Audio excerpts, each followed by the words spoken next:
नमस्कार, आप देख रहे हैं के न्यूज। मैं हूं आपके साथ सोनी चौहान। जनहित की बात करेंगे। इससे पहले बड़ी खबर से आपको रूबरू करा दें। इस वक्त की बड़ी और अहम खबर है। सहारा समूह के प्रमुख सुब्रता राय का पार्थिव शरीर उनके पैतृक आवास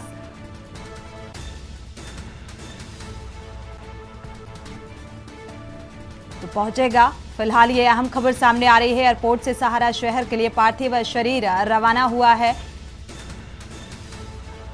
पार्थिव शरीर को देखने के लिए लोगों का हुजूम और इस दुखद क्षण में लोगों की आंखें नम।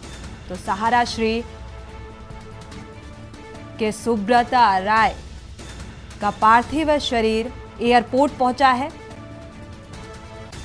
तो सभी उनके जो सहारा के परिवार के लोग जो हैं वो फिलहाल पहुंचे हुए हैं। लखनऊ से ये अहम खबर सामने आ रही है। पार्थिव शरीर को पैतृक आवास पहुंचाया जाएगा फ्लाइट के जरिए।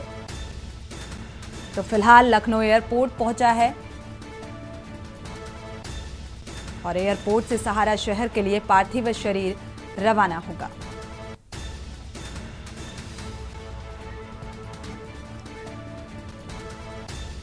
मोहम्मद शोएब संवाददाता इसी खबर पर जुड़े हुए हैं।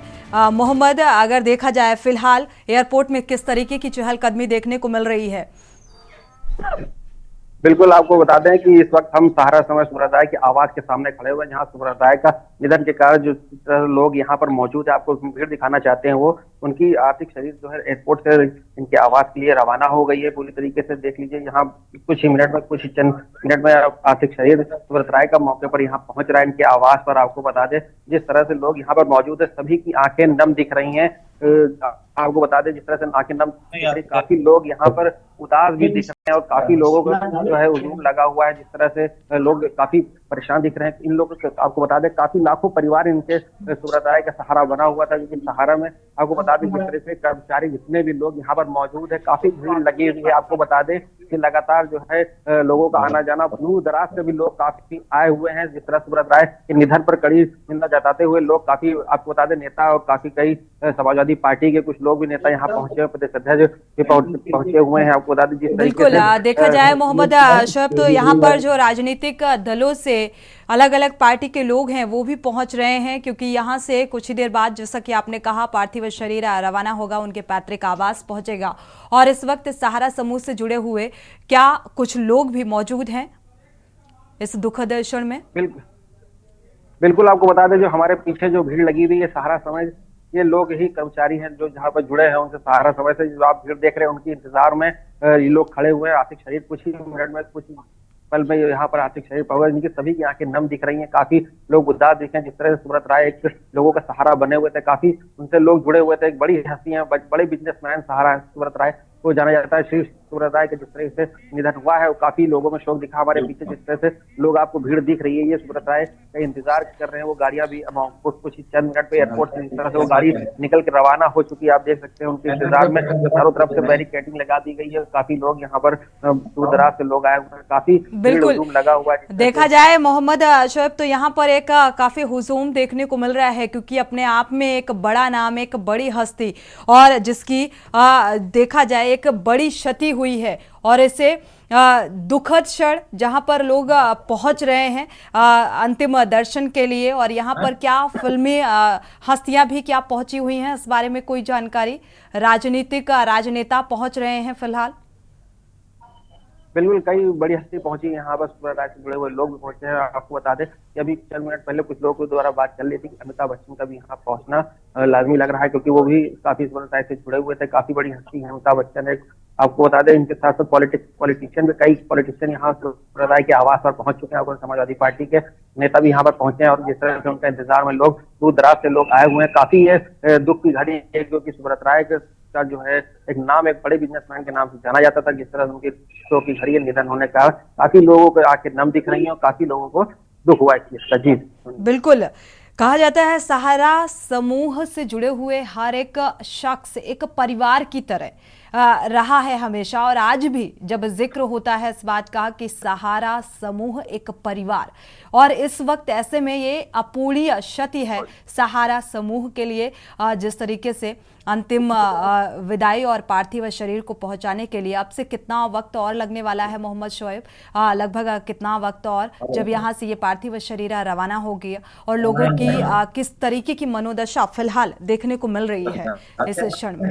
बिल्कुल सोनिया, आपको बता दें कि एयरपोर्ट से उनका पार्थिव शरीर जो है रवाना हो चुका है, क्योंकि जो है इनके आवाज सहारा समय आवाज जो उनका सहारा इंडिया परिवार है, आपको बता दें कि यहाँ पर लोगों का आना जाना बिल्कुल शुरू हो गया, भारी भीड़ लगी हुई है। आपको बता दें 10 से 15 मिनट में यहाँ पर आर्थिक शरीर उनका जो है आप पहुंचने वाला है, सूरत आएगा, क्योंकि एक बड़ी हस्ती है, बड़े बिजनेसमैन के नाम से इनको सहारा समय को जाना जाता था। आपको बता दें जिस तरह से लोगों का आंखें नम दिखी है, काफी लोगों को हुजूम दिखा है। आप दिखाना चाहते हैं कि ये वही रास्ता है, वही इसी रास्ते से सुब्रत राय का आर्थिक शरीर लाया जाएगा, और लोग यहाँ पर आप देख सकते हैं किस तरह से भीड़ लगी हुई है, क्योंकि ये एक बड़ी हस्ती है सारा समय, और लोग इस तरह से आंखें उनकी नम दिख रही हैं। हम आपको दिखाना भी चाहते हैं बिल्कुल है जिस सुब्रत राय को लाया जाएगा। आप सामने देख सकते हैं इधर से सुब्रत राय को लाया जाएगा, उनका पार्थिव शरीर, और एयरपोर्ट से वो निकल चुके हैं, 10 मिनट में यहाँ पहुंचने वाले हैं। जी सुनिए मोहम्मद शोएब, देखा जाए तो यहाँ पर कई राजनेता पहुंचे हुए हैं, और कई फिल्मी हस्तियां, जैसा कि आपने कहा अमिताभ बच्चन के भी पहुंचने की उम्मीद जताई जा रही है। क्या और भी फिल्मी जगत से कुछ हस्तियां यहाँ पर पहुंच रही हैं या पहुंची हुई हैं, और क्या कुछ लोगों से आपने प्रतिक्रिया लेने की भी कोशिश की? हालांकि ये बेहद दुखद क्षण है, और ऐसे में ये मुमकिन नहीं होता कई बार, क्योंकि हर एक की आंखें इस वक्त नम हैं यहाँ पर।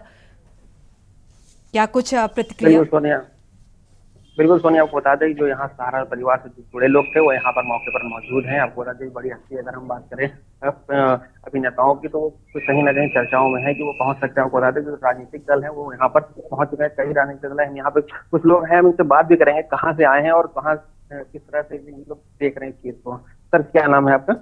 ओपी पांडे। कहाँ से आए हैं आप, और ये सुब्रत राय के निधन पर किस तरह इसको देख रहे हैं? क्योंकि बड़ी हस्ती थी, बड़े बिजनेसमैन थे, काफी लोग उनसे जुड़े हुए थे, काफी परिवार पूरा हृदय से जुड़े हुए हैं, और नोएडा ऑफिस से हम लोग आए। नोएडा ऑफिस से आए हैं? किस चीज का ऑफिस नोएडा में है? मीडिया का।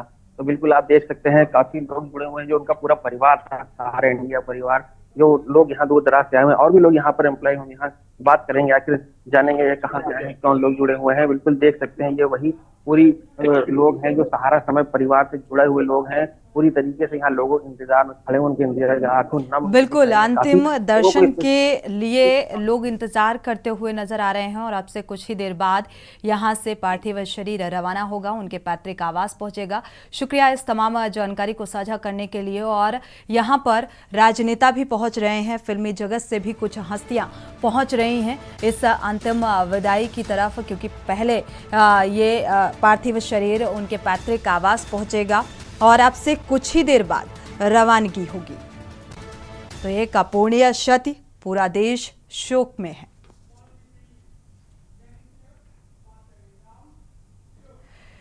अपने खास प्रोग्राम में वापस लौटते हैं, जनहित का रुख करते हैं। जनहित में आज जिक्र विवादित बयानों का। विवादित बयानों और सनातन धर्म पर लगातार हमलावर समाजवादी पार्टी के एमएलसी स्वामी प्रसाद मौर्य एक बार फिर से चर्चाओं में आ गए हैं। दिवाली के दिन सोशल मीडिया पर उन्होंने ट्वीट के जरिए एक पोस्ट किया, और उन्होंने मां लक्ष्मी को लेकर सवाल उठाए हैं, जिसके बाद यूजर्स ने उन्हें जमकर ट्रोल भी किया।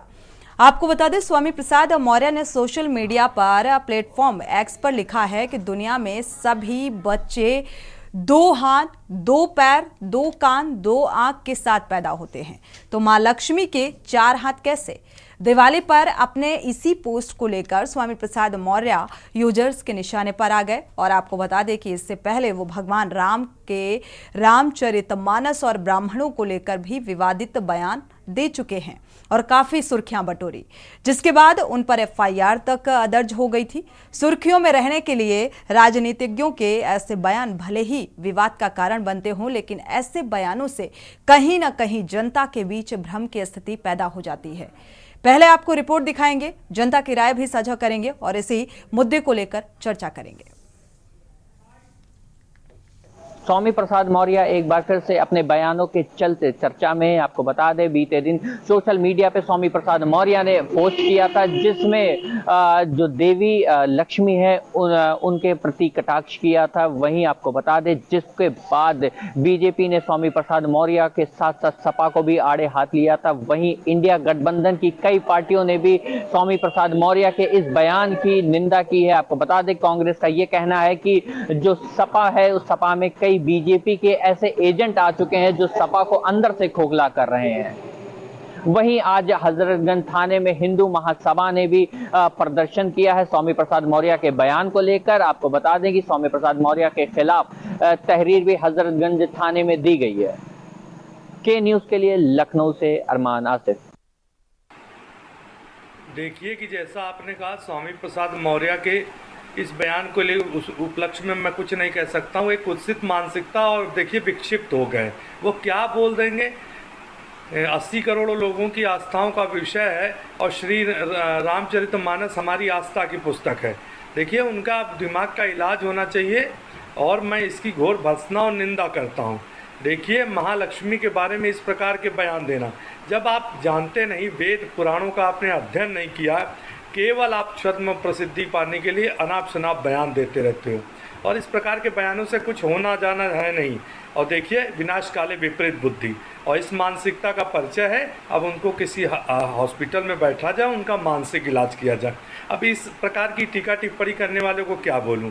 और आपको बता दें, इंडी घमंड में जो भी हैं, चाहे बिहार में नीतीश कुमार के देख लीजिए, नारी शक्ति जहाँ हम यत्र नारेस्तु पूज्यन्ते तत्र रमन्ते देवता के भाजपा के स्लीपर सेल समाजवादी पार्टी में घुस गए हैं। इसीलिए वो लगातार धार्मिक टिप्पणी करके लोगों की भावनाओं को आहत करने का काम करते हैं। शोषितों, वंचितों, पिछड़ों की लड़ाई के नाम पर राजनीति करने वाले कभी भी पिछड़ों की आवाज नहीं उठाते।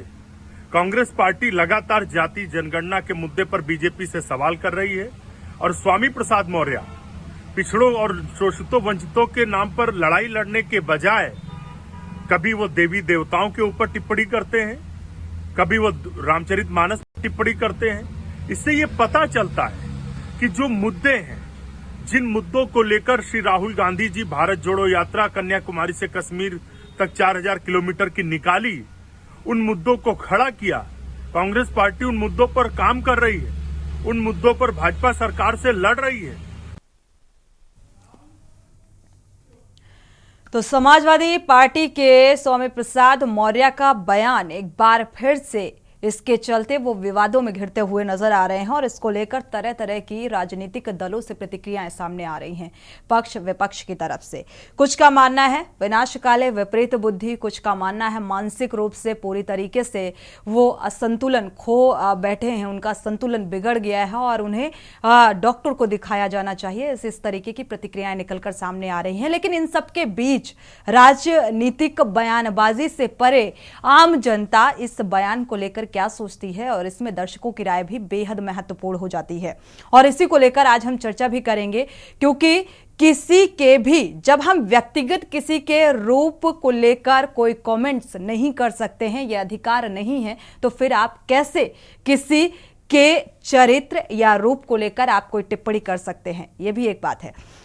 हमारे साथ खास मेहमान जुड़ चुके हैं, आपका परिचय करा देते हैं। प्रखर श्रीवास्तव जी हैं, आप नेता हैं, स्वागत है आपका इस चर्चा में शामिल होने के लिए। वरिष्ठ पत्रकार भी जुड़ चुके हैं, आलोक त्रिपाठी जी हैं, आपका भी बहुत बहुत स्वागत है इस चर्चा में शामिल होने के लिए। चंद्रभूषण महाराज जी हैं वाराणसी से, आपका भी बहुत बहुत स्वागत इस चर्चा में शामिल होने के लिए। रजनीकांत मिश्रा जी आरएलडी से हैं, आपका भी स्वागत।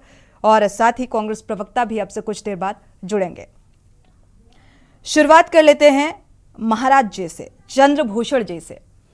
चंद्रभूषण जी, इस बयान को आप किस तरीके से देखते हैं और किस सोच के साथ इस बयान को दिया गया? हालांकि इससे पहले भी रामचरितमानस की कुछ पंक्तियों को लेकर भी आपत्ति जताई थी स्वामी प्रसाद मौर्य ने, और उसको लेकर भी काफी साधु संतों की नाराजगी और तमाम बयानबाजी, प्रतिक्रियाएं सामने आई थी, रिएक्शंस सामने आए थे।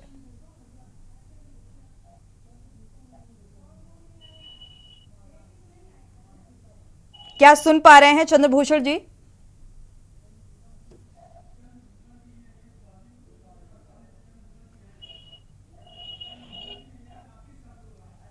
चलिए, मुझे लग रहा है अभी तक जुड़ नहीं पाए हैं। अगर जुड़ते हैं तो ज़रूर शुरुआत हम करते। प्रखर श्रीवास्तव जी का रुख कर लेते हैं। आप प्रवक्ता भी जुड़ चुके हैं, बाकी सारे मेहमान जुड़ चुके हैं। डॉक्टर राजकुमार मौर्य जी कांग्रेस प्रवक्ता हैं, आपका भी बहुत बहुत स्वागत इस चर्चा में शामिल होने के लिए। कुमु जोशी जी भटनागर सामाजिक कार्यकर्ता के तौर पर जुड़े हुए हैं, आपका भी बहुत बहुत स्वागत इस चर्चा में शामिल होने के लिए। आपसे ही शुरुआत करते हैं कुमु जोशी जी, चूंकि आप सामाजिक कार्यकर्ता हैं और सामाजिक दृष्टिकोण से इस बयान को किस नजरिए से देखती हैं?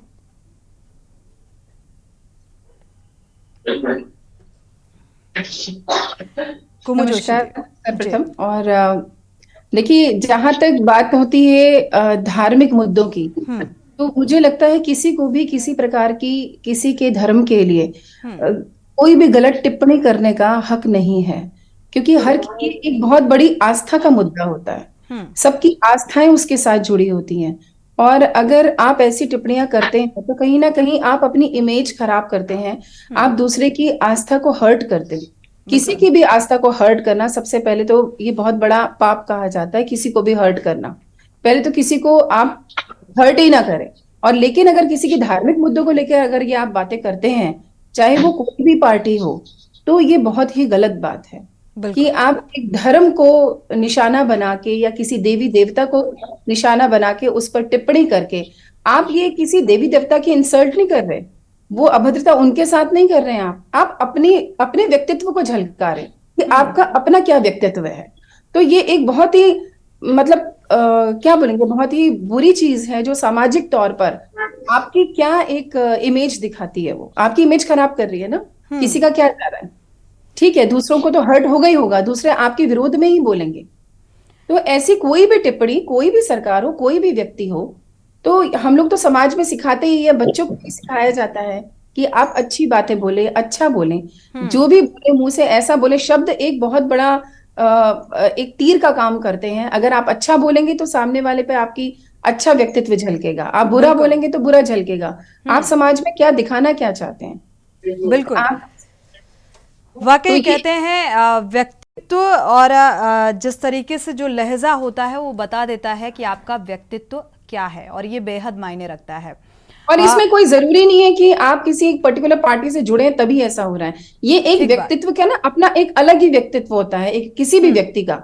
उसका मेरे को नहीं लगता किसी पार्टी से संबंध है। लोग इसको पॉलिटिकल बना देते हैं, पर ये वो एक इंडिविजुअल व्यक्ति है जिसका ये एक अपनी व्यक्तित्व झलक रहा है कि वो कैसा है, वो क्या है, उसकी सोच क्या है। बिल्कुल, लेकिन राजनीतिक व्यक्ति जब इस तरीके की टिप्पणी करता है और जब वो उस पर इस तरीके की बयानबाजी निकलकर सामने आती है, क्योंकि धर्म और आस्था को लेकर की गई टिप्पणी सीधे सीधे एक तरीके का एक माहौल क्रिएट कर देता है। हमारे साथ आप प्रवक्ता भी जुड़े हुए हैं, प्रखर श्रीवास्तव जी का रुख कर लेते हैं। प्रखर जी, इस बयान को आप किस नजरिए से देखते हैं, और क्या सोच और कैसी मंशा है स्वामी प्रसाद मौर्य की कि कभी वो रामचरितमानस को लेकर टिप्पणी करते हैं, उन पंक्तियों को लेकर अपना विचार रखते हैं, कभी वो लक्ष्मी जी पर बयानबाजी करते हैं कि नॉर्मल इंसान दो चीजों के साथ पैदा होता है, दो आंखों के साथ, दो हाथों के साथ, चार हाथों के साथ, कैसे? तो इंसान और भगवान का डिफरेंस उनको समझ में नहीं आता। सुनिधि, सबसे पहले आपको नमस्कार और आपके सभी दर्शकों को मेरा नमस्कार जी। सुनिधि जी, जिस तरीके का ये बयान आया, मैं आपके सम्मानित चैनल पर बोलना चाहता हूं, किसी भी नेता को किसी के भी धर्म के बारे में किसी भी प्रकार का इस तरीके का बयान देने का कोई मतलब नहीं बनता है। दूसरी बात, ये सवाल जो आपने मुझसे पूछा है जी, इसका जवाब समाजवादी पार्टी के प्रवक्ता आपको बेहतर तरीके से देंगे कि उनकी क्या ये मंशा थी, क्या मजबूरी थी जो इस तरीके से स्वामी प्रसाद मौर्य को बयान देना पड़ा। देखिए सुनिधि जी, मैं आपको बताना चाहता हूं, बयान तो इस तरीके से बहुत आते हैं। मुझे याद है आपके सम्मानित चैनल पर एक उत्तर प्रदेश के मुख्यमंत्री योगी आदित्यनाथ का भी एक बयान चला था, जिसमें उन्होंने बजरंगबली जी को दलित समाज से कहा था। उत्तर प्रदेश के पूर्व उप मुख्यमंत्री दिनेश शर्मा जी का भी बयान मुझे याद आता है। उन्होंने माता सीता को पहला प्रथम टेस्ट ट्यूब बेबी बोला था। देखिए, ये इस तरीके के बयान किसी भी नेता से बहुत ही शर्मसार होते हैं और बहुत ही खराब लगता है, और समाज में बहुत गलत इम्पैक्ट जाता है। इस तरीके के बयान किसी के भी धर्म को लेकर, चाहे वो हिंदू हो, चाहे वो मुस्लिम हो, चाहे वो सिख हो, चाहे वो ईसाई हो, इस प्रकार के बयान किसी भी तरीके से नहीं देना चाहिए कि किसी भी तरीके से किसी भी धर्म के लोगों के मन को अहित पहुंचे।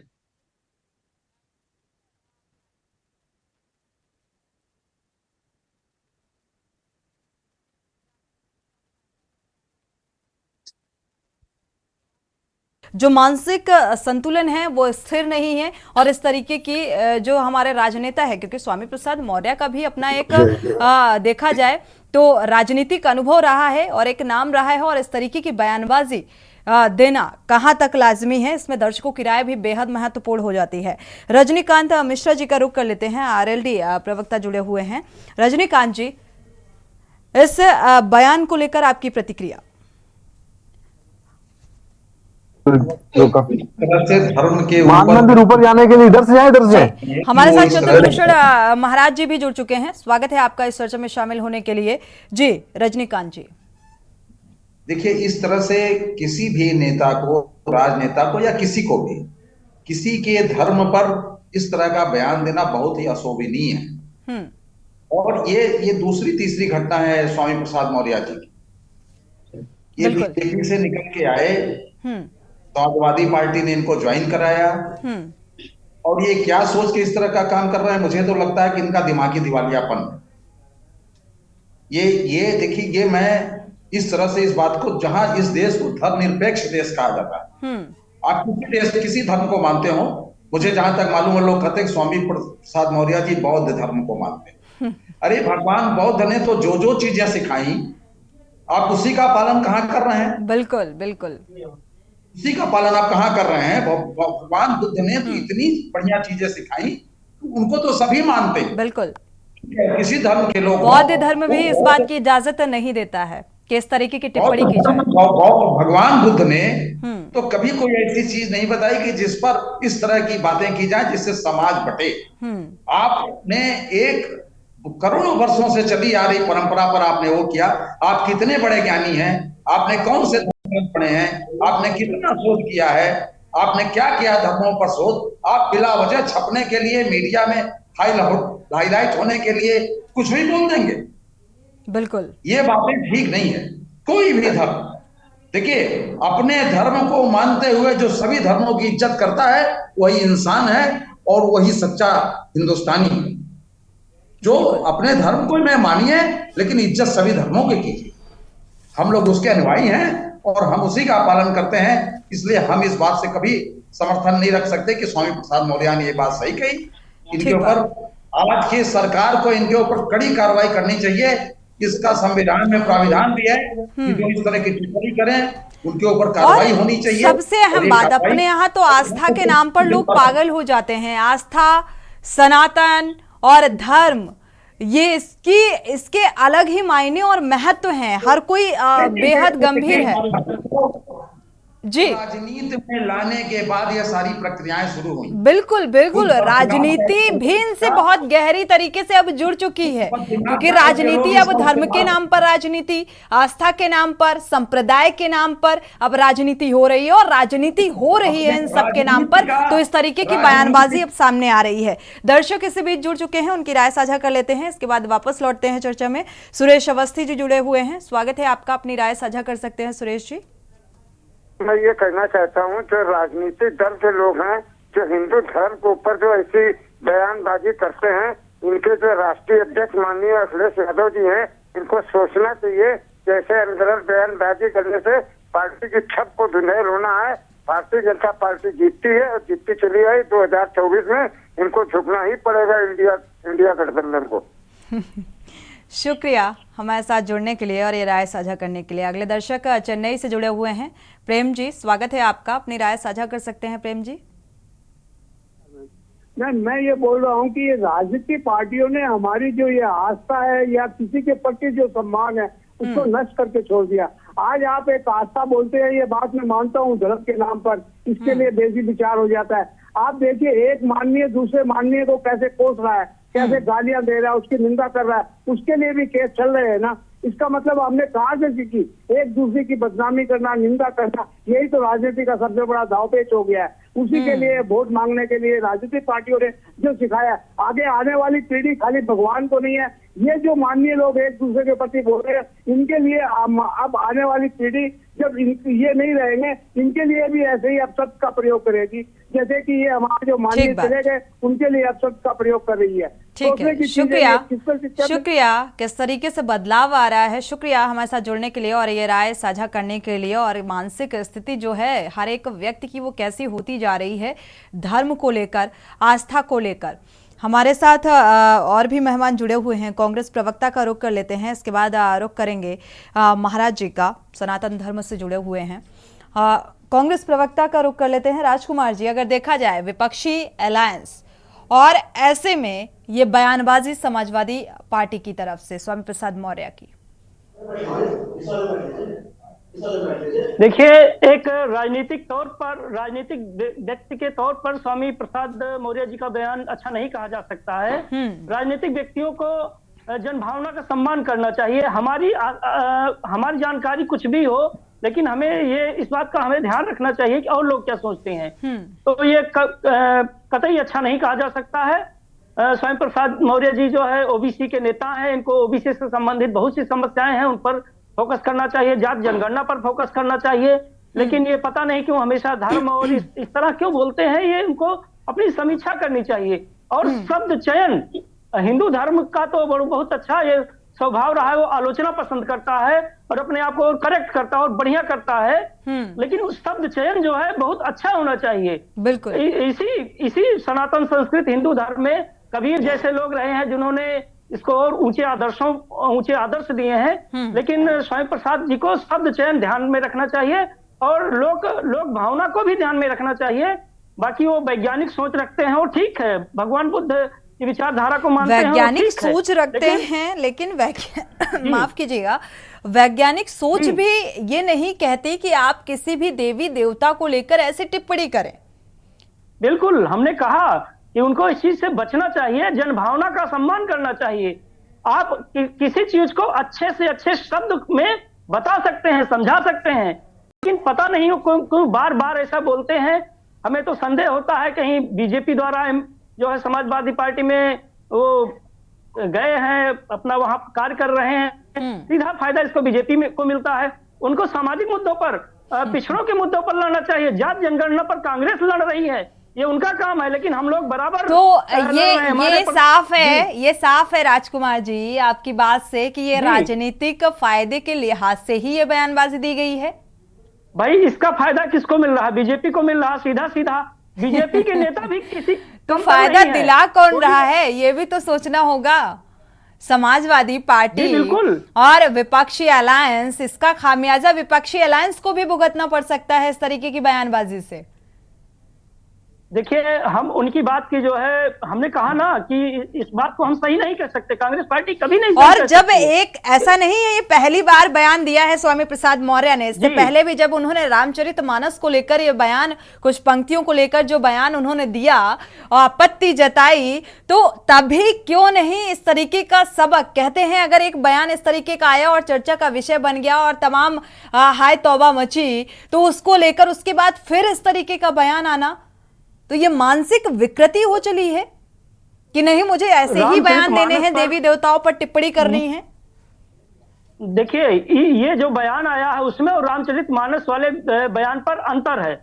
उसमें उन्होंने नहीं, अंतर मुझे भी पता है, अंतर मुझे भी पता है कि तब उन्होंने किस बात को लेकर, किस शब्द को लेकर आपत्ति जताई थी और आज किस बात को लेकर उन्होंने आपत्ति जताई है, ये अंतर पता है। लेकिन एक बयानबाजी कहने का मतलब ये है कि इस तरीके की बयानबाजी, देवी देवताओं को लेकर टिप्पणी करना और बार बार उस चीज को दोहराना, इसका क्या मतलब है, क्या मंशा है?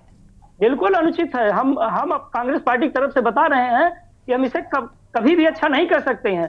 आपकी अपनी विचारधारा हो सकती है, लेकिन एक राजनेता होने के कारण आपको जनभावना का हमेशा सम्मान करना चाहिए। ठीक है, आपको ये सोचना चाहिए कि हम जी। इसी बीच एक दर्शक जुड़े हुए हैं, उनकी राय साझा कर लेते हैं। गिरीश शुक्ला जी जुड़े हुए हैं, स्वागत है आपका, अपनी राय साझा कर सकते हैं गिरीश जी। जय जय बंसी वाले भगवान की जय। आज महात्मा त्यागी नहीं है, इसलिए वो ज्यादा बोल रहे हैं। अगर महात्मा त्यागी होते तो बोलते। मैं नाम बताता हूँ महात्मा जो थे इस देश के, जिन्होंने आजादी दी, जिन्होंने देश को पालित किया। उन्हीं में से अयोध्या का मसला भी उन्होंने हल किया, बंसी वाले बाबा ने। उन्होंने पट्टा वाले भगवान उन्होंने बनाए थे, योगी और मोदी ने नहीं बनाए थे। 15 दिन के अपने तपोबल से 50 लाख की भीड़ आई और मिट्टी तक वहां नहीं मिली, और वहां पर पट्टा वाले भगवान उन्होंने बना दिए। और वो बोल गए थे कि जब तक ये गुंडे हट नहीं जाएंगे तब तक ऐसा ही रहेगा ये मंदिर, और जब ये गुंडे हट जाएंगे तो ये मंदिर बनेगा। ये मुझको बोलकर वो गए थे, और हमारी छोटी सी प्रार्थना पर उन्होंने ये सब किया था। तो यह आज महात्मा खाली बैठे हैं, बेशधारी, बड़े बड़े मुकुटधारी, लेकिन आज इस तरह के लोग पाप कर रहे हैं, इनको कंट्रोल नहीं करते, हरा नहीं सकते। गरैया महाराज ने 65 के युद्ध में सारे टैंक तुड़वा दिए उन्होंने, वहीं पर अमेरिका को आने नहीं दिया। यहाँ पर 62 के युद्ध में उन्होंने मुर्दों को युद्ध करा दिया चाइना के साथ में। आप में दम नहीं है आपकी लंगोटी में, इसलिए अपमानित होना पड़ता है सनातन धर्म को। आप देश बदलो और त्यागी बनो और भस्म कर दो। बिल्कुल, आपकी नाराजगी जायज है गिरीश जी। खुद हंसी करवाते हैं सनातन धर्म की, ढोंगी हो तुम लोग, इसलिए ये सब हो रहा है देश में। ठीक बात, नाराजगी से इत्तेफाक रखते हैं गिरीश जी, आपकी नाराजगी जायज है।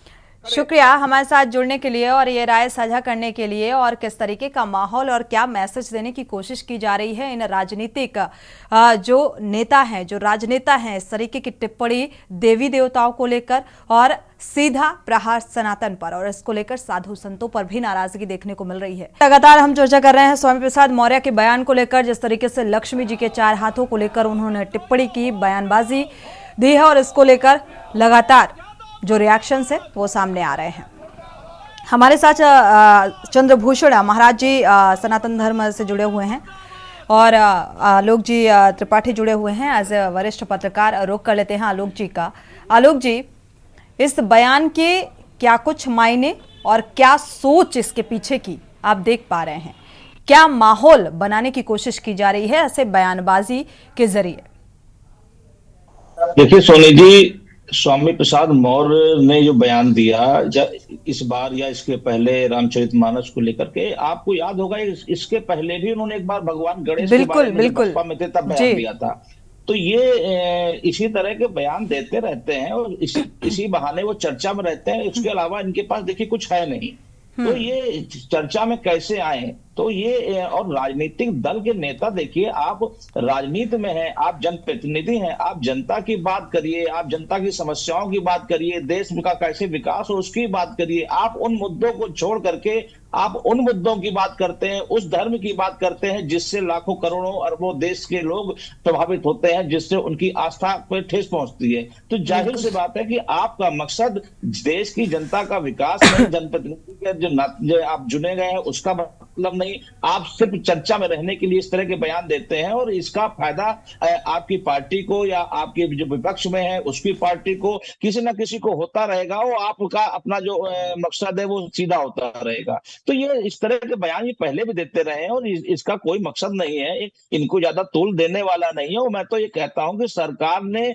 कई बार इनके खिलाफ मुकदमे दर्ज हो चुके हैं, लोगों ने कराया है, अभी भी जल्दी कराया है, तो उस पर एक्शन होना चाहिए। और इस तरह के जो बयान जो धर्म और आस्था के नाम पे जो बयानबाजी करते हैं उनको जेल भेजना चाहिए। इस तरह की उन पर चर्चा ना की जाए। बिल्कुल, इस तरीके की चर्चा ना की जाए, लेकिन ये दुर्भाग्य के इस तरीके के बयानबाजी क्या सुर्खियां बटोरने के लिए की जानी चाहिए?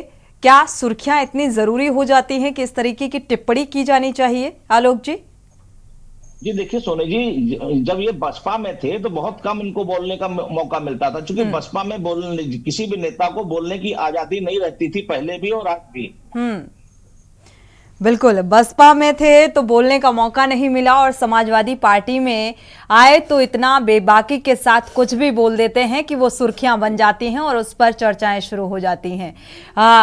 कुमु जोशी जी, आपका रुख करेंगे, लेकिन समाज के लिए, जो समाज में रह रहे लोग हैं, उनके जहन में किस तरीके का मैसेज जा रहा है और किस तरीके का मैसेज एक देने की कोशिश की जा रही है, माहौल बनाने की कोशिश की जा रही है? अनम्यूट करिएगा।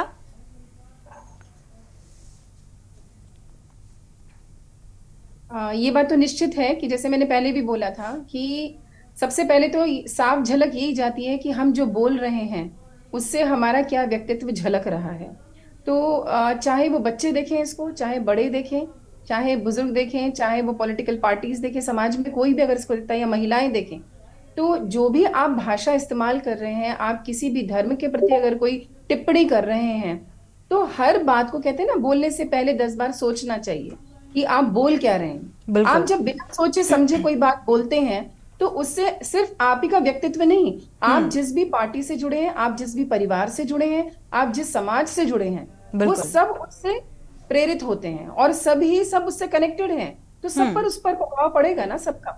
तो आप एक अकेले नहीं हैं, आपके साथ आपका पूरा समाज जुड़ा है, आपके साथ पार्टी जुड़ी है, आपके साथ आपका परिवार जुड़ा है, तो वो सब आपके साथ आपके बच्चे भी जुड़े होंगे, तो सबके ऊपर उसका प्रभाव पड़ेगा। तो एक अकेला अगर आज मैं कोई बात बोलती हूँ, तो उसकी वजह से मेरा परिवार भी बदनाम हो सकता है, मेरा पार्टी बदनाम हो सकती है और मेरा समाज भी बदनाम होगा। तो इसके लिए तो सोच समझ के बोलना बहुत ही जरूरी है। तो समाज पर तो इसका प्रभाव पड़ना स्वाभाविक ही है, तो उससे पार्टी पर तो इफेक्ट पड़ेगा ही पड़ेगा अगर आप इसको पॉलिटिकली लेते हैं तो।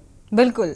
प्रखर जी, आपका रुख करेंगे। जिस तरीके से स्वामी प्रसाद मौर्य ने ये बयान दिया लक्ष्मी जी को लेकर, हालांकि वो दे चुके हैं पहले भी, और इस बयान के बाद से, क्योंकि अब विपक्षी अलायंस का जिक्र करें और लोकसभा चुनाव जो है वो सिर पर है, ऐसे में इस बयान से क्या कुछ साइड इफेक्ट आने वाले समय में वोट बैंक को लेकर देखने को मिल सकता है? क्योंकि जो सनातनी हैं वो बेहद बेरुखी उनकी इस बयान से नजर आ रही है। देखिए सुनिधि जी, मैंने अभी आपको भी इससे थोड़ी देर पहले भी आपने मुझसे इसी आपने पूछा था, तो मैंने आपको दिया था, जवाब दिया था कि इस तरीके का कोई भी नेता अगर किसी भी धर्म के ऊपर बयान देता है, वो बिल्कुल निंदनीय का विषय है। किसी भी प्रकार से ये अस्वीकार करा जाता है। किसी नेता को, किसी व्यक्ति को भारत के संविधान में तक में अधिकार नहीं दिया हुआ है कि किसी भी धर्म को लेकर किसी प्रकार का कोई भी वो टिप्पणी, बयान किसी प्रकार का वो दे। दूसरी बात, सबसे बड़ी बात मैं बताना चाहता हूं, ये सिर्फ स्वामी प्रसाद मौर्य तक नहीं सीमित रहता है। ये बयान भारतीय जनता पार्टी के नेता के द्वारा भी आता हो। ये समय की विडंबना को देखिए कि समय की विडंबना को आप देखिए कि 2023 खत्म होने पर आ गया है और हमारे मुद्दे अभी भी यही बन के रह गए। मैं आपके इतने सम्मानित चैनल में बैठा हूं और मुद्दा यही बन के रह गया है कि किसी नेता ने किसी धर्म के ऊपर लेकर इस तरीके का विवादित बयान दिया है। ये क्यों है? मुझे लगता है मुझसे बेहतर आप इस बात को समझते होंगे कि ऐसा क्यों है। देखिए, मैं आपको बताना चाहता हूं, जिस दिन आपके न्यूज चैनलों पर, मुझे गर्व की अनुभूति होगी जिस दिन आपके न्यूज चैनलों पर ये इसके ऊपर डिबेट होने लगेगी कि दिल्ली के स्तर पे जो स्कूल बने हैं या उत्तर प्रदेश में जो स्तर पे स्कूल बने हुए हैं, उन्होंने प्रखर जी, मुझे लगता है आप पहली बार जुड़ रहे हैं डिबेट में, और विकास के मुद्दों को लेकर ही हमारा ये प्रोग्राम है। ये जनहित खास प्रोग्राम है, आम जनमानस से जुड़े हुए मुद्दों को लेकर ही हम चर्चा करते हैं। लेकिन राजनीतिक दल ही ऐसे बयानबाजी करते हैं कि कई बार विवश हो जाना पड़ता है, क्योंकि समाज में ऐसे बयानों का भी एक गलत असर देखने को मिलता है और आम जनता की नाराजगी भी देखने को मिलती है। तो इसलिए यह भी जरूरी हो जाता है कि क्या राजनीतिक व्यक्ति को, नेता को यह नहीं सोचना चाहिए कि क्या इस तरीके की बयान देना उचित है? समाज में रहकर वो भी देवी देवताओं को लेकर इस तरीके की टिप्पणी करना उचित है? आपकी बात से बिल्कुल सहमत हूं। शायद आप मेरी बात को आपने कुछ दूसरे तरीके से ले लिया। मैं यही कहना चाह रहा हूं कि इस तरीके का कोई भी नेता अगर बयान देता है तो वो बिल्कुल अस्वीकार है। किसी नेता को अधिकार नहीं है किसी के भी धर्म के बारे में बोलने का। किसी भी व्यक्ति को, हमारे भारत के संविधान में अधिकार हम लोगों को देके रखा है। बिल्कुल, कोई भी व्यक्ति किसी भी धर्म को लेकर नहीं बोल सकता है। और रही बात आपके चैनल की, आपका चैनल इस जनहित वाला, ये चैनल वो चैनल है जिसमें पूरे देश का आदमी जुड़ता है, हर वर्ग का आदमी जुड़ता है। और आपके इस चैनल को लोग लगातार देखते रहते हैं। इसीलिए जी शुक्रिया, लेकिन समाज से जुड़े हुए मुद्दों को ही हम इसमें उठाते हैं और विकास को लेकर क्या कुछ जो सरकार की योजनाएं हैं वो धरातल पर किस तरीके से काम कर रही हैं, और यही उम्मीद होती है, मंशा होती है कि वो शासन स्तर पर, प्रशासन स्तर पर हम अपने इस मंच के जरिए पहुंचाए कि आखिर क्यों नहीं गंभीरता बढ़ती जा रही है और क्यों नहीं सहूलियत आम जनता को मिल पा रही है। यही एक मंशा होती है, यही एक सोच होती है। प्रखर जी आपकी बात से इत्तेफाक रखते हैं। हमारे साथ आपके चैनल मैं आपके चैनल मुझे आप एक मिनट और देते जी। मैं आपके चैनल के, आपके सम्मानित चैनल के माध्यम से मैं समाजवादी पार्टी के राष्ट्रीय अध्यक्ष को अपनी बात कहना चाहता हूं कि इस प्रकार के बयान को उनको किसी भी तरीके से स्वीकार नहीं करना चाहिए। बिल्कुल, इसके ऊपर कड़ा से कड़ा एक्शन लेना चाहिए। बिल्कुल, जब उनके पार्टी के नेता इस तरीके की बयानबाजी करते हैं तो समाजवादी पार्टी के नेता डिबेट में बैठने से इनकार कर देते हैं। लगातार कोशिश की जा रही है, लगातार संपर्क साधने की कोशिश की जा रही है, लेकिन मैसेज करने के बावजूद भी उनकी ना है इस डिबेट में बैठने के लिए। वो साफ तौर पर इनकार कर रहे हैं, क्योंकि जवाब देंगे भी तो किस बात को लेकर देंगे, क्योंकि अब उनके पार्टी के नेता ने तो बयान दे दिया है और जुबान फिसली तो उसे वापस कैसे लिया जाए और उस पर सफाई कैसे दी जाए, बड़ी बात है। कुमु जोशी जी कुछ कहना चाह रही हैं? सुनिधि, ये सिर्फ एक बार की बात नहीं है, वो 2-3-4 बार बयान दे चुके हैं। जी वो 2 से 3 से 4 बार हिंदू धर्म के ऊपर वो बिल्कुल से आते हैं। कुमु जोशी जी कुछ कहना चाह रही हैं आप? उनका कर्म होता है, उनका धर्म होता है कि वो ओबीसी समाज के बारे में बात करें। ऐसा है सुनिधि जी, होता क्या है, जब ये राजनीतिक मुद्दे आते हैं तो इसमें कहीं ना कहीं जब किसी एक पार्टी की आपको इमेज या किसी न किसी एक पार्टी का आपको पलड़ा भारी जब दिखता है तो उसके विरोध में जब लोग खड़े होते हैं तो वो ये भूल जाते हैं कि हम क्या बोल रहे हैं और हमें क्या बोलना चाहिए। तो वो इतना ज्यादा अगेंस्ट में हो जाते हैं कि उनको ये समझ नहीं आता, इस चक्कर में वो अपनी छवि खराब कर रहे हैं। बिल्कुल, इस वक्त मोदी जी का जो आज चल रहा है, वो जिस तरह से सनातन धर्म के लिए या जिस तरह से अपने धर्म को की रक्षा के लिए और अपने धर्म को, अपने देवी देवताओं को आग्रह कर रहे हैं, आवाहन कर रहे हैं, उन सबको देखते हुए जो उनको लग रहा है कि जो आज सत्ता में चल रहा है या आज के समय में जो हमारे समाज में, हमारे भारत में जो रामलला का नाम चल रहा है, जो भगवान कृष्ण का चल रहा है, देवी देवताओं का चल रहा है, तो लोग ठीक है आते हैं रजनीकांत जी, आते हैं आप ही का रुख करेंगे, थोड़ा सा सुन लीजिए, इसके बाद रुख करते हैं आपका। जी, तो वो ना भूल जाते हैं, मोदी जी ने वो भूल जाते हैं कि वो क्या बोल रहे हैं। ठीक है, इसीलिए तो कहा जाता है आस्था के नाम पर राजनीति, और आस्था के नाम पर हमारे यहाँ के भोले भाले लोग जो हैं वो बहुत ज्यादा आकर्षित हो जाते हैं। धर्म के नाम पर राजनीति, आस्था के नाम पर राजनीति, इसीलिए तो धर्म और राजनीति का गहरा संबंध हो गया है और हमारे राजनीतिक दल जो हैं इसी बात को लेकर प्रचार प्रसार करते हैं। और अभी धर्म के नाम पर ही राजनीति हो रही है, पूरा माहौल ही वही क्रिएट होता हुआ नजर आ रहा है। कुमु जी इस बात से इत्तेफाक रखती होंगी आप भी। जी रजनीकांत जी, आप कुछ कहना चाह रहे हैं? देखिए, मैं ये कहना चाह रहा हूं कि मैं स्वामी प्रसाद मौर्य के बयान की कठोर निंदा करता हूं, लेकिन इस बात को भी नहीं मानता कि भगवान राम और माता लक्ष्मी और सबको मोदी जी ने मुझे बताया, ये गलत है। ये जो सामाजिक कार्यकर्ता कुमुद जी कह रही हैं, ये गलत कह रही हैं। हम इसका विरोध करते हैं। देखिए, नहीं रजनीकांत जी एक बात सुनिए, रजनीकांत जी बोलिए भी सुनिए। ठीक है, बात सुन लीजिए, इसके बाद जवाब दीजिएगा। आपका तर्क सुन नहीं होता, सुनना भी चाहिए। देखिए, इंसान में कितना पेशेंस होने चाहिए। योगी जी शासन चला रहे हैं, उनको जेल में डालें, उनको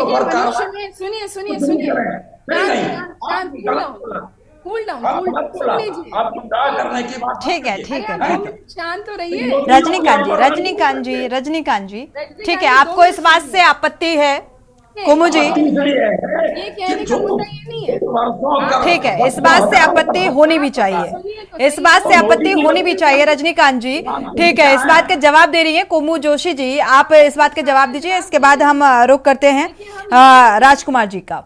जी, मोदी जी या योगी जी ने ये सनातन धर्म बनाया या मोदी जी या योगी जी ने ये सब किया है?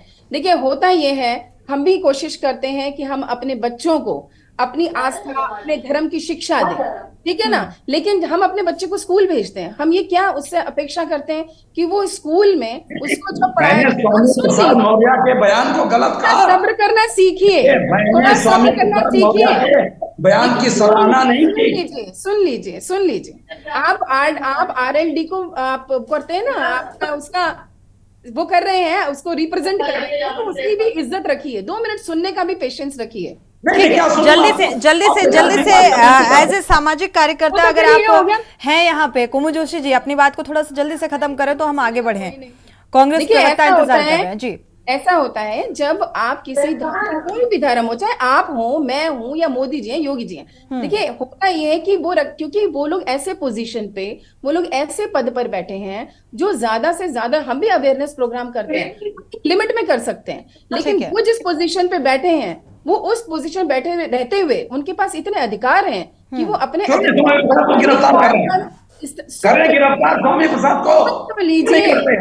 सुन तो लीजिए, वो अपने अधिकारों का, उनके पास इतना सामर्थ्य है कि वो अरे सुन तो लीजिए, वो उसको पूरे भारत और विश्व लेवल तक पहुंचा सकते हैं, उसका बखान कर सकते हैं, उसको प्रमोट कर सकते हैं, उसको अवेयर कर सकते हैं। इसीलिए उनका नाम लिया जाता है कि उनमें इतना सामर्थ्य है और वो इतना कर रहे हैं। तो ये हमारे ठीक है, सामर्थ्य की तुलना करना मुझे लगता है सही नहीं है, क्योंकि हर एक शख्स की सामर्थ्य क्या है और वो क्या कर सकता है, ये जस्टिफाई करना बहुत मुश्किल होगा मुझे लगता है। जोशी जी, कुमु जोशी जी, ठीक है, आप अपनी जगह ठीक हो सकती हैं, लेकिन हम ज्यादा इस बात से इत्तेफाक नहीं रखते हैं।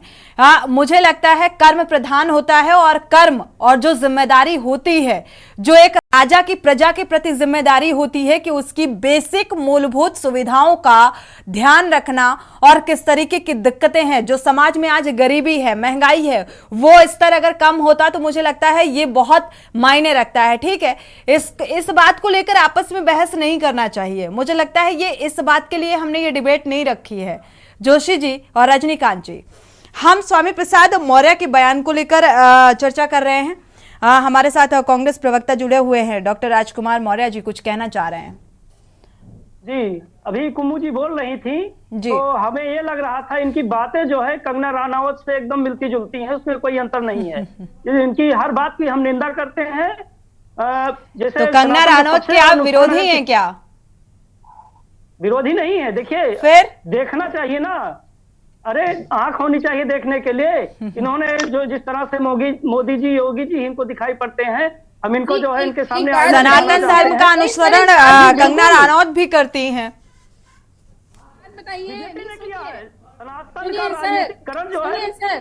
आप लोग ही तो कर रहे हैं, राजनीतिकरण करने के लिए बाहर से कोई पार्टी नहीं आ रही है। डॉक्टर राजकुमार जी, आप लोग ही राजनीतिक लोग ही राजनीति कर रहे हैं धर्म की। राजकुमार जी, अगर हम आपकी तारीफ करें, कल हम आपकी तारीफ करें, तो क्या वो गलत होगा? अगर आप किसी को अच्छा काम कर रहे हैं, आपकी हम तारीफ करेंगे, क्यों? आप अच्छा काम करेंगे, आप कोई अच्छा काम करेंगे, उसकी हम तारीफ करेंगे, तो बात थोड़ी होगी। तो आपने जो कहा, हमें समाज में नहीं, समाज में यही देना है, बिल्कुल अच्छा नहीं कहा जा सकता, जो भी अच्छा काम कर रहा है उसकी तारीफ करनी है। अगर आप बुराई कर रहे हैं तो तारीफ भी करनी है। चलिए, ऐसे बिल्कुल करिए, ठीक है, लेकिन आप तारीफ किसी की बर्दाश्त ना करो, उसकी उस बात की निंदा ही होनी चाहिए। भाजपा ने तो है, देखो जिस तरीके से सनातन का अपमान किया है, जो गलत बात है उसकी निंदा है। सुनिए, कैलाश विजयवर्गीय ने क्या कहा था कि आते हैं प्रखर जी, आते हैं, ठहरने में हनुमान है, इसकी आप तारीफ करती हैं क्या? हनुमान जी ने जो योगी जी ने हनुमान जी को क्या कहा था, जो है अनुसूचित जात से आते हैं, एससी से आते हैं, इसकी आप निंदा करेंगी, इसकी आप तारीफ करेंगी? किस चीज की तारीफ करेंगी भाई? राजकुमार जी सुनिए, जो भी गलत बात है उसकी निंदा है। मैंने शुरू में ही बोला कि कोई भी पार्टी को कोई फर्क नहीं पड़ता, लेकिन जो अच्छा काम कर रहा है उसकी तारीफ होनी चाहिए। क्यों? क्योंकि हमें समाज में एक अच्छा संदेश भी देना है। अगर कोई बुरी चीज है उसको हम बुरा कहेंगे, कोई भी पार्टी हो। आप अच्छा काम बता दीजिए। कोई बुरी बात है वो बुरा है, जो अच्छी बात है वो अच्छा है। तो अगर हमारे में इतने पेशेंस नहीं, हम किसी का अच्छा सुन सके, बिल्कुल मुसीबत तो यही है, राजनीति उसी पे खेलते हैं। ऐसा क्यों है कि हम किसी की तारीफ, कल आप कोई अच्छा काम कर रहे हैं, अगर आपकी हम तारीफ करें, क्यों नहीं कर सकते? क्यों? क्योंकि आप किसी और पार्टी में नहीं, ये बात गलत है ना। तो जो आप बता दीजिए तो कौन उसकी सा अच्छी अच्छा बात काम, होनी वही तो हम कह रहे हैं। आप अच्छा काम गिना दीजिए जिसकी तारीफ कर रही हैं, बताइए, अभी बताते हैं। ठीक है, आप आपने जानते राजकुमार सब जी, हैं, ठीक है जोशी जी, जानते आपकी सब बात हैं, खत्म आप हो भी गई। जानते हैं, आप जोशी जी, आपकी बात खत्म हो गई। राजकुमार जी, आप सत्ता में थे, आपको जनता ने दरकिनार किया और भरोसा किसी और पार्टी पे जताया जो आज सत्ता में है, भारतीय जनता पार्टी, क्योंकि आपने जनता की कसौटी में नहीं खरे उतरे, इसलिए जनता ने आपको दरकिनार कर दिया। और अब विपक्ष में होने के नाते आप ये सवाल उठा रहे हैं कि कौन सा अच्छा काम किया। समाजवादी पार्टी के स्वामी प्रसाद मौर्य लगातार जो बयानबाजी करते रहते हैं, सनातन धर्म पर हमलावर नजर आते हैं, इसको लेकर आपकी क्या सोच है, क्या प्रतिक्रिया है? और ऐसी बयानबाजी बार बार दोहराती हुई नजर आती है, क्या पूर्व सीएम अखिलेश यादव को इस पर थोड़ी सी गंभीरता नहीं बरतनी चाहिए? और अब तो विपक्षी अलायंस भी है, क्या इसके साइड इफेक्ट आने वाले समय में नहीं देखने को मिलेंगे? पहले ही बता दिया है कि स्वामी प्रसाद जी ने जो बयान दिया वो कहीं से भी अच्छा नहीं कहा जा सकता है। एक राजनेता होने के नाते जनभावना का ख्याल रखना जरूरी होता है, उनको रखना चाहिए। आप वैज्ञानिक बात करते हैं तो वैज्ञानिक बात करने में आप शब्द चयन बहुत बढ़िया होना चाहिए। आप बुरी से बुरी बात आप बहुत अच्छे शब्द में कह सकते हैं, इससे किसी भावना को ठेस नहीं पहुंचेगा। लेकिन उनकी जो शैली है वो ठेस पहुंचाने वाली है, उसकी जो है कांग्रेस पार्टी कभी भी समर्थन नहीं कर सकती है। तो हमारा समर्थन मुझे लगता है जो बुद्धिजीवी व्यक्ति है वो कभी भी ऐसी टिप्पणी का समर्थन करेगा भी बिल्कुल नहीं करेगा। और अगर कोई पार्टी, किसी भी पार्टी से, हम विपक्षी अलायंस का जिक्र बार बार इसलिए कर रहे हैं, अगर आप जुड़े हुए हैं तो जाहिर सी बात है, अगर उस पार्टी के किसी बंदे ने इस तरीके की टिप्पणी दी है तो जाहिर सी बात है इसका खामियाजा भुगतना पड़ेगा आने वाले समय में।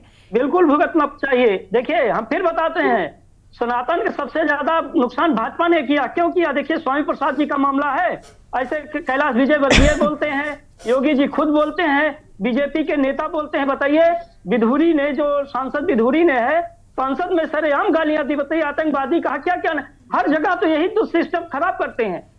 तो फिर जिम्मेदार कौन है? बीजेपी को खुद जिम्मेदार होना चाहिए और इन सभी नेताओं पर कार्रवाई होनी चाहिए। योगी जी पर कार्रवाई होनी चाहिए, विधुरी पर कार्रवाई होनी चाहिए, विजय वर्गीय पर कार्रवाई होनी चाहिए। इन सब की हम निंदा करते हैं और इस पर कार्रवाई की मांग करते हैं। जी चलिए, कार्रवाई की आप मांग करते हैं और वाकई इसमें इस तरीके की टिप्पणी में कोई गंभीरता क्यों नहीं बरती जाती है, ये समझ में नहीं आता। प्रखर जी, आप काफी देर से कुछ कहना चाह रहे थे। बीजेपी है सुनील जी, मैं ये कहना चाहता हूं कि मैं कुमू जी की इस बात पर मैं समर्थन नहीं रखता हूं, मैं उसको असहमत हूं उस बात पर। मैं बहुत ही विनम्रता पूर्वक उनसे कहना चाहता हूं कि वो एक समाज सेवक के रूप में आपके सम्मान। कुमू जोशी जी, आप बीजेपी प्रवक्ता का रोल देखा जाए पार्टी को रिप्रेजेंट कर रही हैं बजाय सामाजिक कार्यकर्ता के, और इसी तरीके का कुछ माहौल बन गया है। मैं बहुत ही विनम्रता पूर्वक कुमू जी को कहना चाहता हूँ, बहुत ही विनम्रता पूर्वक, कि वो एक समाज सेविका के स्वरूप अपना बयान रखने के लिए वो यहाँ पे मौजूद हैं। मगर उन्होंने भी कुछ थोड़ी देर पहले जो जिस प्रकार का उन्होंने बयान दिया है, उससे मुझे ऐसा महसूस होने लगा, और मुझे उम्मीद है आपके दर्शकों को भी ऐसा महसूस होने लगा हो कि वो भारतीय जनता पार्टी के प्रवक्ता को यहाँ पर बैठा हुआ है। मैं कुमू जी को ही याद दिला दूं, अगर मैं कल आपके लिए बोल रही होती ना तो कोई तीसरा मुझे यही कहेगा, यहाँ से राजकुमार। चलिए, अच्छी बात है। तो इससे अच्छी बात और क्या होगी? मैं जिसके लिए बोलूं वो समझे कि मैं। चलिए प्रखर जी, मुझे लगता है इतनी नाराजगी इस बात से नहीं होनी चाहिए। ठीक है, समाजवादी पार्टी के जो नेता इस तरीके की बयानबाजी कर रहे हैं उसको लेकर आपको जरूर उनको राय देना चाहिए कि इस तरीके की बयानबाजी समाज के लिए सही नहीं है, धर्म को ठेस पहुंचती है, आस्था को ठेस पहुंचती है। और यही राजकुमार जी से भी कहेंगे।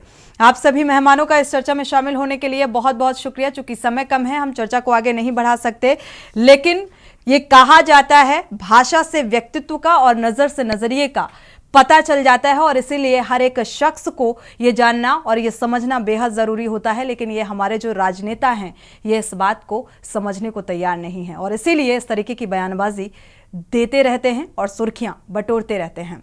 इसी के साथ जनहित में फिलहाल बस इतना ही। आगे खबरों के लिए आप देखते रहिए के न्यूज़ इंडिया।